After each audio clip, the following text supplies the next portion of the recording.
नमस्कार, स्वागत आहे तुमचं रोहिणी एस टी किचनमध्ये। वेगवेगळ्या चटण्या तर आपण बघितलंच आहे।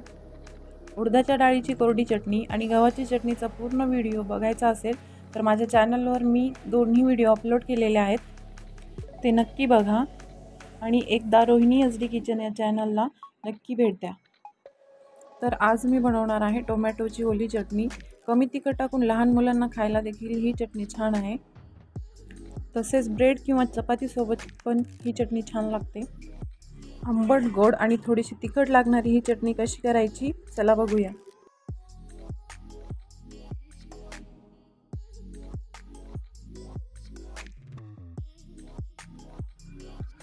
तर टोमॅटोची ओली चटणी बनवण्यासाठी मी घेतलेले आहे 10 ते 12 खजूर, अर्धी वाटी किसलेला गूळ आणि 4 लाल टोमॅटो आणि लाल तिखट आणि हळद।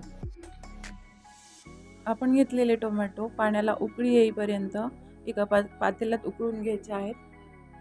टोमॅटो जास्त वेळ उकळले की टोमॅटो लगेच शिजतात आणि आपल्याला फक्त टोमॅटोची साल काढण्यासाठी टोमॅटो उकडायचे आहेत।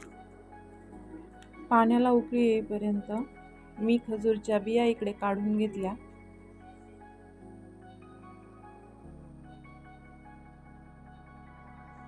उकळी आलेल्या गरम पाण्याला मी काढून घेतलं आणि अर्धवट शिजलेले टोमॅटो मी थंड करायला ठेवून दिले। टोमॅटो थंड झाले की मी त्याचे साल काढून घेतलं आणि त्याचे तुकडे करून घेतले।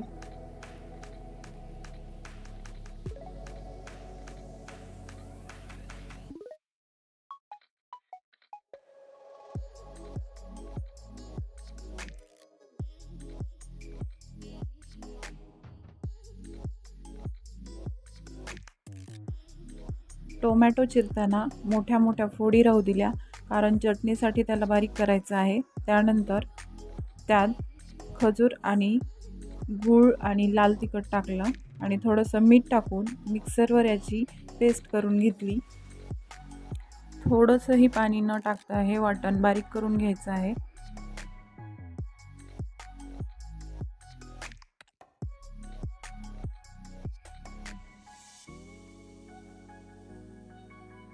अशा प्रकारे हे वाटण दिसत आहे।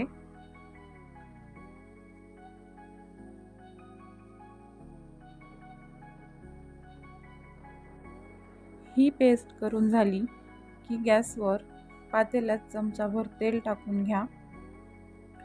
हे तेल गरम झालं की त्यात चमचाभर जिरे आणि 2 लवंग टाकायच्या। तेल जास्त तापलेलं आहे म्हणून तेल किंवा जिरे करपू नये म्हणून मी गॅस बंद केला आणि तेल गरम असतानाच थोडी हळद टाकली। आता तेल थंड व्हायच्या आत मी पुन्हा गॅस चालू केला।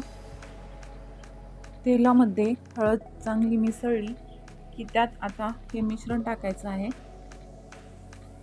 टाकलेलं मिश्रण चमच्याने आता चांगलं एकजीव करून घ्यायचं आहे। मीडियम गॅसवर 15 ते 20 मिनिटे ही चटणी शिजू द्यायची आहे। 20 मिनिटानंतर या चटणीचा रंगही बदलतो आणि ही चटणी घट्ट होते।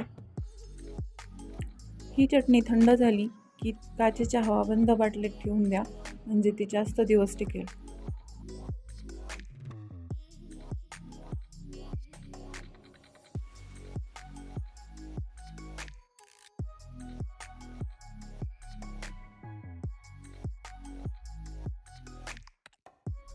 तुम्हाला हा चटणीचा व्हिडिओ आणि चटणी कशी वाटली ते सांगा। बाकीचे पदार्थ बघण्यासाठी माझ्या चॅनलला भेट द्या आणि चॅनलला सबस्क्राईब करायला विसरू नका। धन्यवाद।